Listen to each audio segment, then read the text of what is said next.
주일 예배에 함께 하신 여러분들을 예수님의 이름으로 환영하고 축복합니다. 하나님의 놀라신 은혜와 사랑이 여러분의 삶과 가정 가운데 충만하게 부어지기를 간절히 축복합니다. 여러분, 오늘은 존 웨슬리 목사님의 해심 287주년입니다. 그래서 여러분 해심 기념주일로 지키는데요. 따라서 오늘은 우리가 계속 봤던 출애굽기 말씀에서 벗어나 사도행전 말씀을 통하여 은혜를 좀 나누려고 합니다. 여러분, 하나님은요 시대마다 당신의 사람을 사용하셔서 당신의 뜻을 놀랍게 이루십니다. 많은 믿음의 사람들이 있지만 그 중에서도 사도 바울이라는 하나님의 위대한 사도를 통하여 유대인에 있던 이 복음을 이방 민족에게 전하게 하셨고, 그 결과 유럽의 역사가 바뀌어지는 놀라운 일들을 이루게 하셨습니다. 마찬가지로 여러분, 존 웨슬리 목사님도 위대한 일들을 감당하셨는데요. 영국뿐만 아니라 전 세계에서 가장 신뢰받는 방송국이라고 할 수 있는 BBC에서요 2002년에 설문조사를 통하여 100대 위대한 영국인을 선정한 적이 있습니다. 이 설문조사에 따르면 존 웨슬리 목사님은 50위에 선정되었다고 합니다. 이는 과학자, 정치가, 문학가, 군인 등 다양한 인물들 사이에서 종교인으로서는 매우 높은 순위에 들었다고 해요. 그는 영국 종교개혁 이후 가장 영향력 있는 인물 중에 하나로 언급됩니다. 특별히 여러분, 여러 역사학자들이 존 웨슬리 목사님을 평가할 때 다음과 같이 평가합니다. 영국에서 프랑스 혁명과 같은 폭력적 혁명이 일어나지 않도록 막은 정신적 방파제 역할을 했다라고 할 정도로 아주 긍정적으로 평가하는 부분이 많습니다. 여러분, 18세기 초에 영국 사회는요 엄청난 혼란의 시기였습니다. 영국은 영적으로는 침체하였고 도덕적으로는 너무나도 타락했고 산업혁명을 따른 사회 불안 등으로 아주 혼란 시기였습니다. 특별히 여러분, 영국에는 국교회가 있잖아요. 그게 성공회거든요. 이 성공회라 불리는 국교회는요 너무 형식주의에 빠져서 일반 대중은요 종교로부터 멀어졌다라고 평가해요. 이때 하나님께서는 영국이라는 나라를 다시 부흥시키려고 한 사람을 준비시키시고 사용하십니다. 그 사람이 바로 누구냐면요 존 웨슬리 목사님이셨어요. 존 웨슬리 목사님은 물론 처음부터 사역을 감당할 때 영국의 위대한 붕을 일으키신 분은 아니었어요. 그 또한 많은 실패와 어려움, 그리고 말할 수 없는 영혼의 낙심을 경험하기도 하였습니다. 대표적 실패의 사례를 들려고 하면요 미국 선교의 실패였습니다. 웨슬리 목사님은 원대한 선교의 마음을 가지고 미국 조지아주로 선교를 여행을 떠납니다. 그러나 여러분, 결국 거기서 실패해요. 여러분, 더 솔직하게 말하자면 존 웨슬리 목사님은요 소피라는 여자와 결혼 문제로 촉발되어 어려움을 겪게 됩니다. 이 어려운 문제 때문에요 성만찬 참여의 문제로 결국 법정 송사에 얽매입니다. 왜냐하면요 이 문제로 인해서 이 사람들, 해당되는 사람들에게 성만찬에 참여하는 기회를 박탈합니다. 안 된다고. 그런데 이것을 가지고 막 법정 송사를 겁니다. 그래서 여러분, 결국 존 웨슬리 목사님은 도망치듯이 미국에서 영국으로 떠납니다. 이때 그는 깊은 영적 좌절을 맛보거든요. 너무나도 절망에 사로잡혔습니다. 그러나 하나님은요 이러한 그에게도 위대한 은혜를 준비하고 있었다라는 거예요. 1738년 5월 24일 8시 45분쯤에요 런던 시내의 올더 스케이트 거리에 있을 때 이 존 웨슬리 목사님이요 놀라운 은혜를 경험해요. 그날에 그가 경험했던 신비한 경험을요 일기에 다음과 같이 기록하였습니다. 한번 들어보세요. 오후에는 내키지 않는 초대요 모임이지만 결례가 될까 싶어 성 바울 교회에서 멀리 떨어지지 않는 올더 스케이트 거리에 갔다. 여러분, 제가 여기서 인상 깊었던 게 뭐냐면요 내키지 않는 초대에 갔다라는 거예요. 그게 뭐 때문에 갔냐면요 신뢰가 될까 봐 말이에요. 여러분, 내키지 않는 은혜의 자리라도 와야 합니다. 그때 여러분 놀라운 은혜가 있어요. 분명히 여러분 존 웨슬리 목사님도 가기 싫었어요. 그러나 어떻게 보면 체면 때문에 간 거예요. 그래서 그 모임에서 어떤 사람이 마틴 루터가 쓴 로마서의 머릿말을 읽고 나서 예수님을 믿음으로써 받게 되는 구원에 대하여 설명해 주었다. 더 정확하게 말하자면 그때가 저녁 8시 45분쯤의 일이었다. 나는 이상하게도 내 가슴이 마치 불길처럼 뜨겁게 타오르는 것을 느꼈다. 그리고 바로 그 순간 나는 예수님을 믿는다라는 것이 무엇인가를 알게 되었고 내 몸에서 죄악의 사슬들이 풀리면서 내가 구원받았다라는 확실한 믿음을 가질 수 있었다. 그것은 정녕 내 영혼에 비춘 영광의 태양이 아닐 수 없었다. 이렇게 기록해요. 이때 여러분 존 웨슬리 목사님은요, 당시에 함께 사역했던 자신의 동생이었던 찰스 웨슬리를 찾아갑니다. 그리고 그에게 다음과 같이 외쳐요. 나는 믿는다라고 말해요. 이전까지 여러분 존 웨슬리 목사님은 위대한 홀리클럽도 만들고 정말 열심히 믿음의 열정을 가지고 했지만요, 회심 이전에 자신은 예수님을 믿지 아니하는 사람이라고 고백합니다. 드디어 회심 이후에 나가 진짜 예수님을 믿었다라고 얘기해요. 이런 이후에 성령 강림 사건이라고 불리는 피터 레인에서 영적인 체험을 경험합니다. 아주 성령이 뜨겁게 역사하니까요, 사람들이 막 뒹굴어요. 그 기도가 우리 오늘날로 말하면요, 이 송구 영신 예배거든요. 곧 기도 모임에 가는데 새벽 3시 반, 4시에 넘어서까지 기도의 불이 꺼지지 않아요. 여러분, 이 성령의 능력을 체험했던 존 웨슬리 목사님은 더욱더 위대하고 담대한 목사님으로 서게 됩니다. 근데 여러분, 이렇게 되면요, 우리가 생각할 때는 모든 게 잘 풀려야 되잖아요. 근데 이후로 더 어려움을 겪어요. 이상하게도 존 웨슬리 목사님이요, 교회 강단에서 설교할 수 있도록 영국 성공회가 허락하지 않습니다. 교회 출입을 아예 금지시킵니다. 처음에 막 이거 갖고 설교했는데요, 이 설교가 영국 성공회에 마음이 들지 않는 거예요. 그래서 설교를 할 수 없도록 만들어버려요.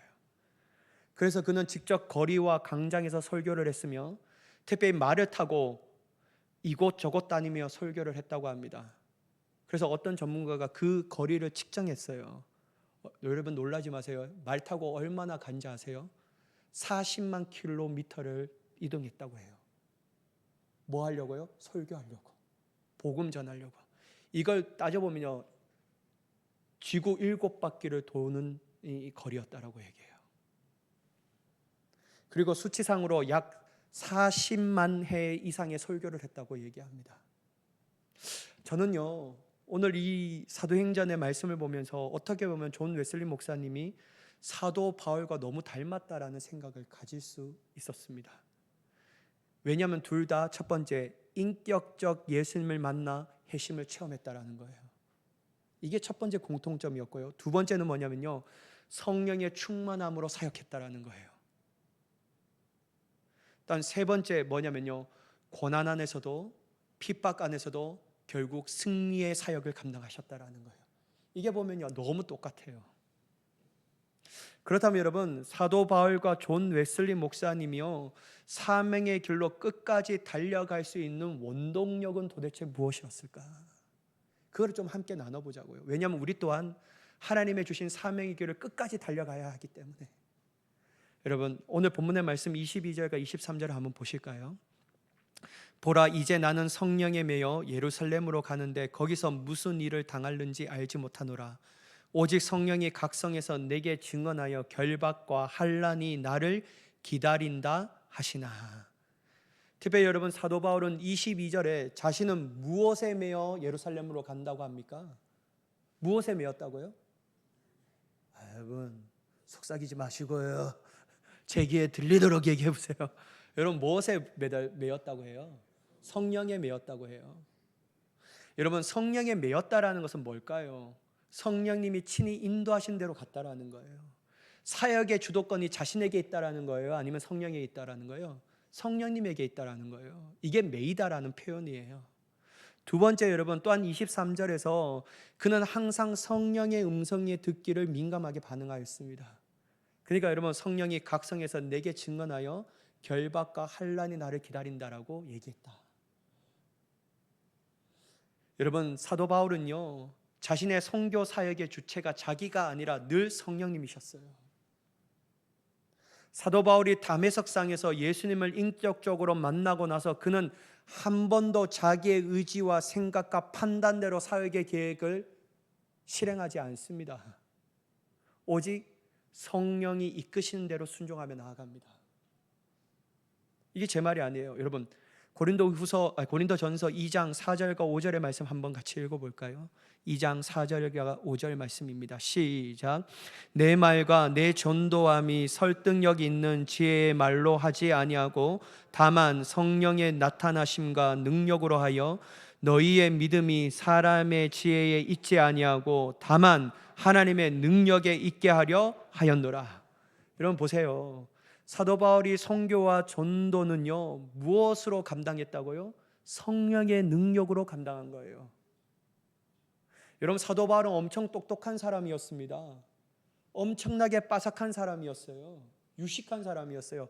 오늘날로 말하면요, 서울대학교 출신의 그것도 가장 엘리트의 모임에 속한 사람이었다라는 거예요. 그러나 여러분, 사도 바울은요, 내 말과 내 전도함이 설득력 있는 지혜의 말로 하지 아니하고 다만 뭐를 나타나게 한다고요?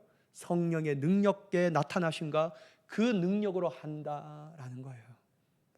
여러분, 사도 바울이 무식해서 이렇게 한 게 아니에요.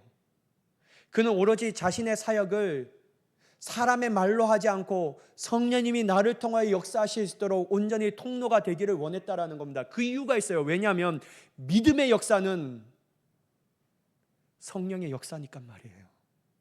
여러분, 다시 한번 고린도 5절의 말씀을 보시면요, 너희의 믿음이 뭐에 있지 아니하고요? 사람의 지혜에 있지 아니하고 다만 누구의 능력에 있다고요? 하나님의 능력에 있다. 여러분, 다시 말해서 사람의 사역을 통해서는 인간이 하나님이 주신 믿음을 가질 수 있다라는 거예요? 없다라는 거예요? 없다라는 거예요. 누구의 능력으로만 하나님이 주신 믿음을 가질 수 있다고요? 하나님의 능력. 그러니까요, 사도 바울이 이 이치를 깨달으니까요, 자신의 지혜와 능력으로 할 수 없다라는 거예요. 그러면 믿음을 가질 수 없다라는 거예요. 오로지 자신을 통하여 역사하신 하나님의 놀라운 능력, 성령의 역사를 통하여 하나님의 믿음이 각 사람마다 그 마음 가운데 소유하기를 원했다라는 거예요. 이게 여러분, 사도 바울이요, 오직 성령으로 자신의 선교와 전도의 사역을 감당할 수밖에 없는 이유였습니다. 또한 여러분, 사도 바울은 성령님이 이끄신 대로 선교지를 향하여 나아갑니다. 사도행전 16장 6절과 7절의 말씀인데요, 한번 같이 읽어볼게요. 시작. 성령이 아시아에서 떠나지 못하게 하시거늘 갈라디아 땅으로 다녀가 무시아 앞에 이르러 비두니아로 가고자 있으되 여호수의 영이 허락하지 아니하신지라. 여러분, 사도 바울은 지금 어디에 가서 말씀을 전하고 싶은 거예요? 6절의 말씀 한번 보실까요? 여러분, 사도 바울은 자기가 어디로 먼저 가기를 원했습니까? 아시아로 가기를 원했어요. 아시아에 가서 어떤 말씀을 전할까, 누구를 만날까, 선교의 전략과 지혜를 가지고 원대한 계획을 세웠습니다. 그러나 여러분, 사도 바울은 그곳으로 가지 않습니다. 왜 안 갔습니까, 여러분? 성령이 가지 못하게 하시니까. 자기가 원하는 선교지가 있고 그곳에 가면 어떻게 선교를 할 건가, 선교의 전략도 있었습니다. 아주 원대한 계획을 가지고 있었어요. 그러나 사도 바울은요, 하나님이 막으시고 성령님이 원하지 않는다면 안 가는 거예요. 여러분, 이거 쉬운 겁니까, 어려운 거예요? 여러분 얘기해 보세요. 쉬운 거예요, 어려운 거예요? 어려워요, 여러분. 갑자기 방향을 트시는데 여러분, 그거 어떻게 쉽겠냐라는 거예요. 야, 내가 아시아로 가면 누구를 만나서 어느 지역에 가서 선교의 기초를 세우고 어떻게 말씀을 전하고 어떤 사람을 세워야지라는 아주 플랜이 다 있는데 그거 하지 마라. 그리고 내가 생각지도 않는 선교지로 가라라고 말하는 거, 이거 여러분, 우리가 생각하는 그 생각의 모든 것들을 포기할 수 있는 게 결단코 쉬운 게 아니에요. 근데 여러분, 사도 바울은 어떻게 포기할 수 있습니까? 왜 포기할 수 있죠? 성교의 사역의 주체는 자기가 아니라 누구였다고요? 성령님이시니까. 그러니까 포기할 수 있는 거예요. 자, 여러분, 사도 바울은요, 구원하시는 하나님의 능력을 믿음으로 가지고 있던 사람이었어요. 그러니까 여러분, 자신의 주도권을 내세울 수가 없는 거예요. 하나님이 이곳으로 가지 말라고 하시고 다른 곳으로 가라고 하면 하나님이 내가 생각하지도 못한 사람을 만나게 하시고 그곳에 복음의 씨앗을 뿌리게 하시고 반드시 하나님의 거룩한 복음의 열매를 맺게 하신다라는 하나님에 대한 신뢰가 있었던 사람이에요. 그리고 내가 아무리 열심히 해도 안 된다, 하나님의 열심으로 해야 한다라는 사실을 알고 있었기 때문에 안 가는 거예요, 여러분. 그래서 여러분, 사도 바울은요, 늘 믿음으로 나아갔던 사람이라고 할 수 있습니다. 여러분, 제가 말씀드리잖아요, 우리에게 믿음은요, 나에게 그러한 하나님에 대한 신뢰가 있는 믿음이라면 우리도 그렇게 할 수 있습니다. 언제든지 용기 있게 포기하고 돌아서고 주님이 원하시는 곳으로 나아갈 수 있는 자가 되는 줄 믿습니다. 왜 그렇게 안 됩니까, 여러분? 내 사역의 주체가 변화되지 않았기 때문이에요. 내가 하려고 하는 힘을 가지고 했기 때문이에요. 내가 얼마나 이렇게 열심히 이 사역을 계획하고 얼마나 내 인생의 원대한 계획을 가지고 있는데 이거 포기하라고, 하나님 좀 아닌 것 같은데 갑자기 포기하라고 하시면 어떻게 합니까? 그래서 여러분, 우리는 쉽게 돌아서지 못합니다. 근데 여러분, 우리가 믿음만 있다면, 믿음은 뭐라고요? 하나님에 대한 신뢰. 그 하나님에 대한 신뢰만 있다면요, 언제든지 내가 생각했던 계획은 아무것도 아니에요. 하나님이 이끄신 대로 나아가는 것이 우리에게 가장 좋은 계획이며 하나님의 놀라운 복을 누릴 수 있는 비결인 줄 믿으시기 바랍니다. 그래서 믿음은요, 언제나 포기할 수 있는 용기를 줍니다. 언제나 결단하게 만들어요, 우리에게. 여러분, 성령님이 허락하지 않은 것을 알고자 사도 바울은요, 뒤도 돌아보지 않고 다른 곳으로 가요. 아깝다라고 얘기하지 않아요. 이거 어떻게 하지? 막막하지 않아요. 성령님이 그냥 인도하신 대로. 왜냐하면 성교의 사역의 주체는 내가 아니라 성령님이시니까. 그래서요, 성령님의 인도하심에 따라 어디로 가죠? 마게도냐로 갑니다. 그곳에서 복음을 전하기로 한 것이었어요. 사랑하는 여러분, 보세요. 사도 바울도 사명의 주체를 누구라고 생각합니까? 성령님. 근데 여러분, 존 웨슬리 목사님도 너무 마찬가지예요. 그도 다음과 같이 성령을 너무 강조한 말을 많이 했습니다. 여러분, 들어보세요. 자, 첫 번째, 성령이 없다면 우리는 단지 이름뿐인 그리스도인일 뿐이다. 여러분, 성령 없이 신앙생활은 외형적인 껍데기에 불과하다는 것을요, 존 웨슬리 목사님이 엄청나게 경고합니다. 진정한 신앙은 성령의 역사로 가능하다. 두 번째, 나는 차가운 교리를 전하는 설교자가 아니다. 나는 살아계신 하나님, 지금 역사하시는 성령을 전하고자 한다. 복음은 여러분, 단지 지적인 동의가 아니에요. 복음은요, 뜬구름 잡는 얘기가 아닙니다.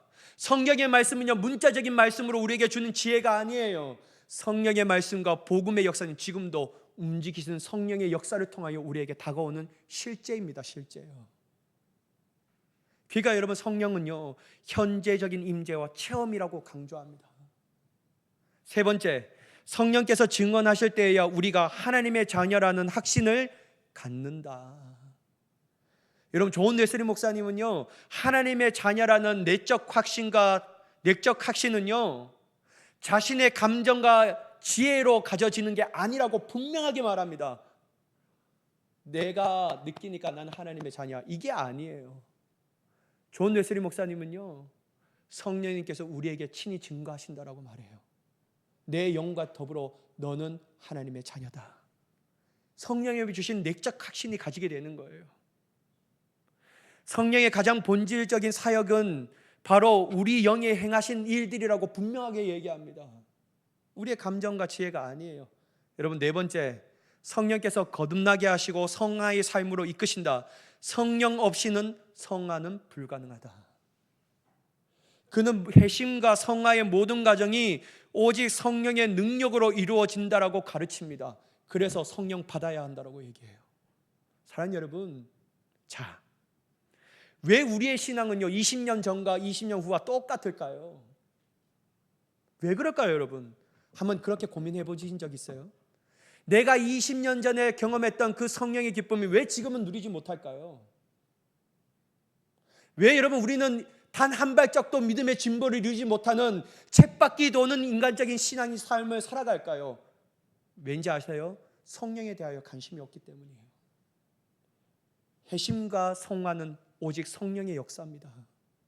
그 살아 역사하신 성령이 내 마음 가운데 있을 때 우리는 신앙이 자라나며 성화적 삶을 살아가며 영원한 하나님의 나라를 꿈꿀 수 있게 되는 줄 믿습니다. 그래서 여러분 성령 받으세요.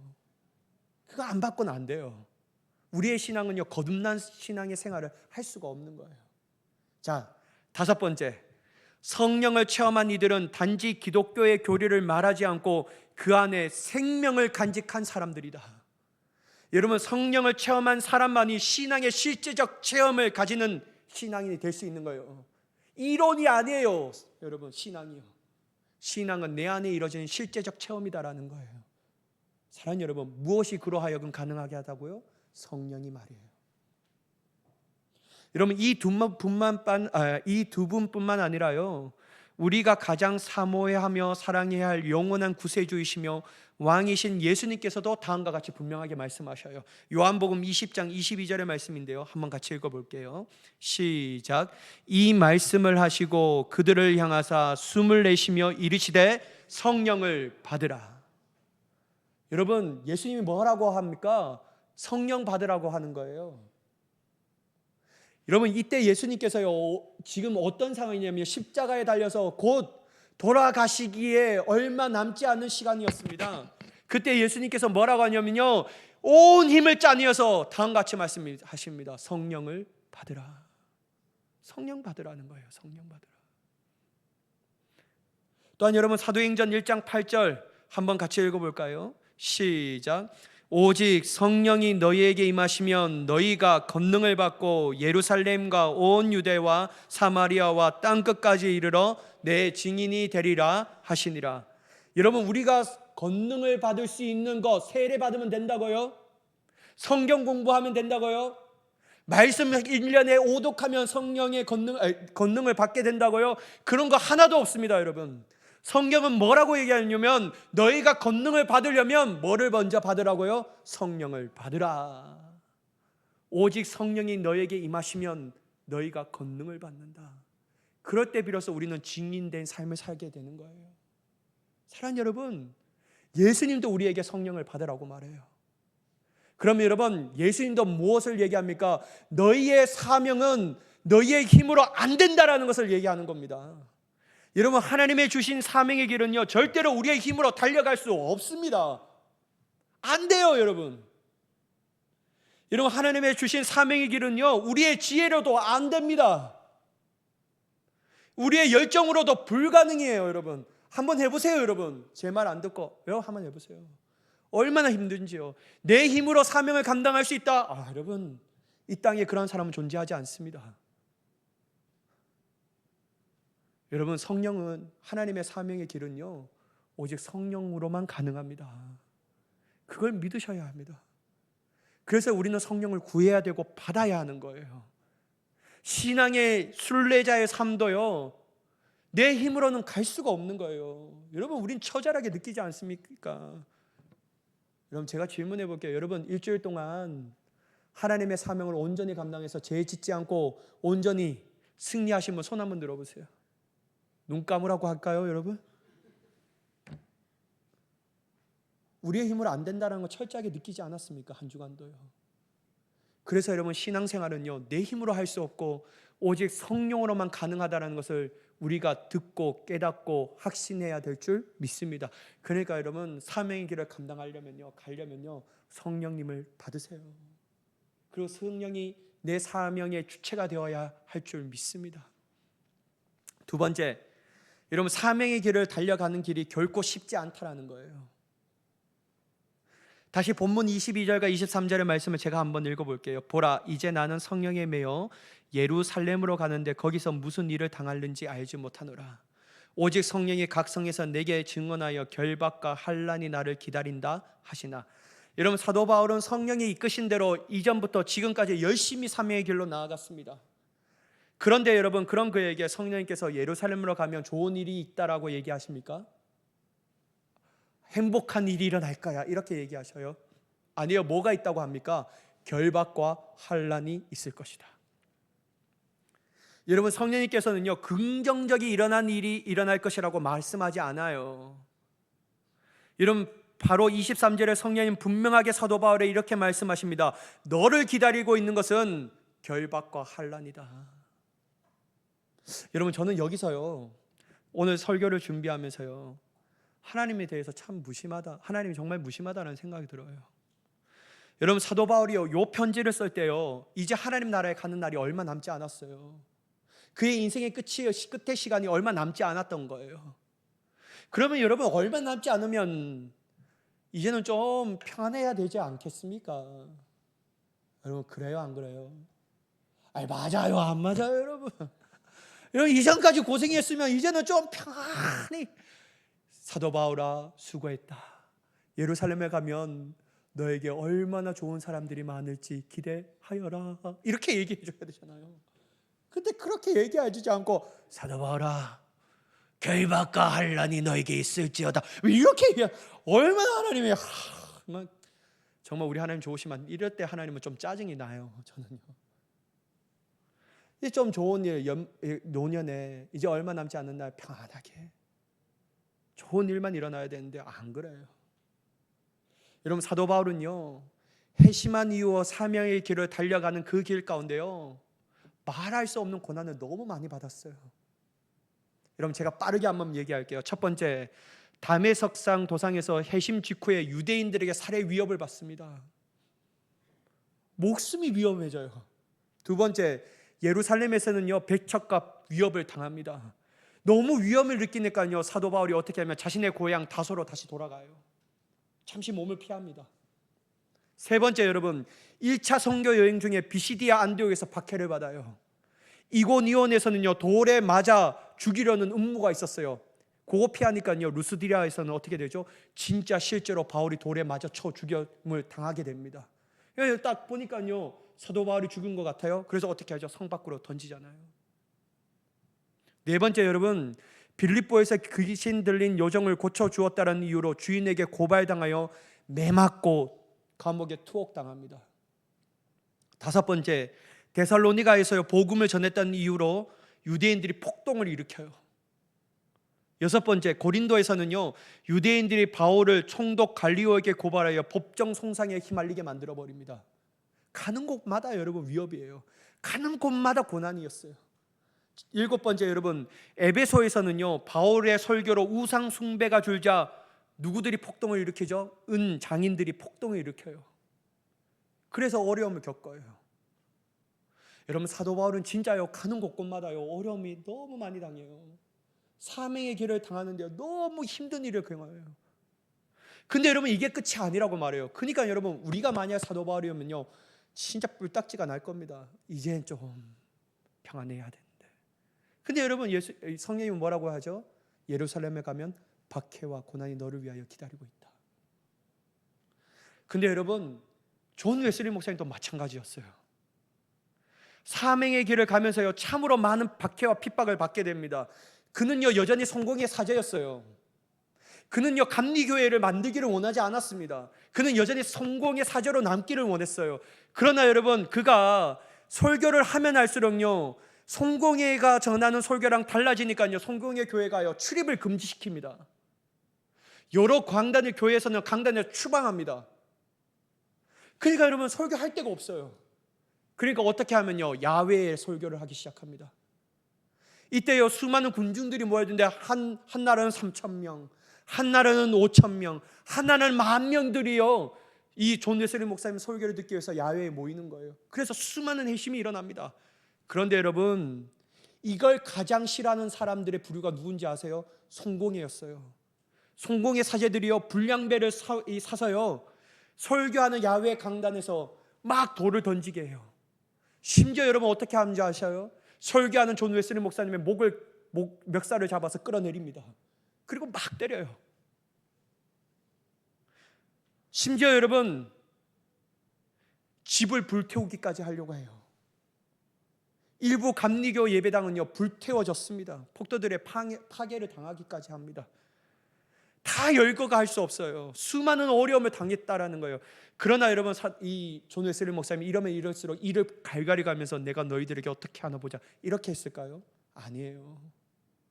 그는요 매우 침착하고 비폭력적인 태도로 대응합니다. 그러면서 그의 일기에 두 번이나 이렇게 기록해요. 첫 번째, 나를 죽이는 것은 하나님이 허락해야 할 일이다. 두 번째, 다른 일기에서 뭐라고 기록하냐면요, 고난과 멸시는 그리스도를 따르는 자의 영광이다. 사랑하는 여러분, 우리는 기억해야 합니다. 사명의 길은요 결코 쉽지 않다라는 것 말이에요. 좋은 일만 있는다라는 것은 아니라는 거예요. 그러나 여러분 사도 바울도 존 웨슬리 목사님도 수많은 위대한 그리스도인들도 그 사명의 길을 달려가기에 포기하지 않고 끝까지 달려갈 수 있는 비결이 무엇입니까? 단 하나요, 나를 살리신 하나님의 은혜의 복음 때문에 그렇습니다. 이 복음은 모든 믿는 자에게 구원하신 하나님의 능력이었으며 천국의 문을 열 수 있는 천국의 열쇠였다라는 거예요. 그러니까 나를 살려주신 이 복음을 전하는 것은 너무나도 행복한 일이었습니다. 여러분 누가복음 9장 24절 이렇게 예수님이 말씀하시잖아요. 한번 읽어보겠습니다. 시작. 누구든지 제 목숨을 구원하고자 하면 잃을 것이요 누구든지 나를 위하여 제 목숨을 잃으면 구원하리라. 여러분 예수님은 역설적이게 말하여 네가 네 생명을 구원하고자 하면 잃을 것이지만 네 생명을 잃고자 한다면 하나님이 내 생명을 살릴 것이다. 그러니까 고난 앞에서 주눅들지 말라는 거예요. 죽기를 무서워하지 말라는 거예요. 도리어 죽는 것이 우리가 사는 길이다. 여러분 비록 이 세상에서 영광과 존귀와 찬사를 받지 못하더라도 사람들이 다 자신을 무시하고 모른 척하더라도 우리가 사명의 길을 포기할 수 없는 이유, 끝까지 사명을 향하여 달려갈 수밖에 없는 이유는요 또 다른 이유가 뭔지 아세요? 그것은 바로 하나님이 우리를 위하여 부르심의 상이 준비되었기 때문이에요. 이런 빌립보서 3장 14절의 말씀인데 한번 읽어보실까요? 시작. 표대를 향하여 그리스도 예수 안에서 하나님이 위에서 부르신 부름의 상을 위하여 달려가느라. 할렐루야. 여러분 하나님께서 우리에게 부르심의 상이 있는 줄 믿으시기 바랍니다. 끝까지 달려가는 자에게 부름의 상을 주신다라는 거예요. 아무리 고난이 우리를 막을지라도 아무리 핍박이 우리를 넘어뜨리려할지라도 다시 일어나 뛰어가며 사명의 길을 감당할 수 있는 이유가 뭐냐면 하늘의 하나님께서 우리를 위하여 부름의 상을 준비하고 있다는 거예요. 여러분 이것이 있는데 어떻게 포기가 가능하냐라는 거예요. 여러분 또한 예수님께서는 마태복음 5장 11절 12절에 이렇게 말씀하십니다. 한번 같이 읽어볼까요? 시작. 나로 말미암아 너희를 욕하고 박해하고 거짓으로 너희를 거슬러 모든 악한 말을 할 때에는 너희에게 복이 있나니 기뻐하고 즐거워하라. 하늘에서 너희의 상이 큼이라. 너희 전에 있던 선지자들도 이같이 박해하였느니라. 여러분 우리 자신 때문에 욕을 받고 박해를 당한 것은 상이 없어요. 그건 여러분 내가 잘못해서 그런 거니까. 근데 우리가요 주님의 이름 때문에 욕을 당하고 주님의 이름 때문에 박해를 당하고 고난을 당하면요 도리어 예수님이 뭐라고 얘기하면요 기뻐하고 즐거워하라고 말합니다. 왜 기뻐하고 즐거워하라고 합니까? 하나님의 복이 있다라는 거예요. 그런 사람들에게 무슨 복요? 하늘에 준비된 하나님의 상이 있다라는 거예요. 여러분 힘드십니까? 예수님 믿는 게. 이 무거운 짐을 벗어버리고 싶으세요? 주일 성수하는 것보다 세상에 나가는 거 즐겁죠, 여러분. 얼마나 여러분 환난과 쾌락이 있고 얼마나 즐거운 것이 있습니까? 근데 여러분 우리는 이 무거운 짐을 도리어 지고 하나님께로 더 가까이 나아가는 이유가 뭘까요? 부름의 상이 있기 때문이에요. 고난 가운데 이기면 하나님의 복을 누릴 수 있기 때문이에요. 사랑하는 여러분, 포기하지 마세요. 사명의 길은 어렵습니다. 그러나 여러분 결국 성령님이 내 사명의 길의 주체가 되시고 또한 하나님의 부름의 상, 하늘의 상이 준비되었다라는 것을 알게 된다면 우리는요, 이 땅에 받는 사명의 길에서 받는 고난과 어려움과 핍박은요 별거 아니에요. 도리어 안 받는 게 문제인 겁니다. 그걸 받으면 받을수록 우리가 더욱더 기뻐하고 즐거워할 수 있는 이유가 뭐냐면요, 진짜 하늘의 부르심의 상, 하늘의 상이요 나에게 더 가까이 오게 되는 거예요. 사랑하는 여러분, 끝까지 달려갑시다. 포기하지 말고 달려갑시다. 고난이 나를 막을지라도, 어려움이 나를 막을지라도, 힘듦이 내 삶을 힘들었지라도 여전히 사역의 주체는 성령님이시고 나에게는 부름의 상이 있다. 이걸 기억하면서요, 믿음의 승리가 저와 여러분의 삶에 있기를 예수님의 이름으로 간절히 축원합니다. 기도하겠습니다. 사랑의 하나님, 감사합니다. 우리가 달려갈 길은 사명의 길인 줄 믿습니다. 비록 그 삶이 어렵더라도, 힘들지라도, 고통과 삶의 문제의 연속일지라고 할지라도 그것이 힘들지 않고 도리어 즐겁고 기쁠 수 있는 이유가 선교의 사역의 주책은, 사명의 주체는 성령님이시며 우리에게 부름의 상을 준비하고 있다라는 하나님이 계시기에 우리는 그 길을 멈추지 않고 끝까지 달려갈 수 있는 줄 믿습니다. 주님, 이거 깨닫게 하여 주시옵소서. 이것이 위대한 신앙의 고백이 되게 하여 주시옵소서. 그렇게 역사하실 하나님을 간절히 기대하며 우리 주 예수 그리스도의 이름으로 기도드리옵나이다. 아멘.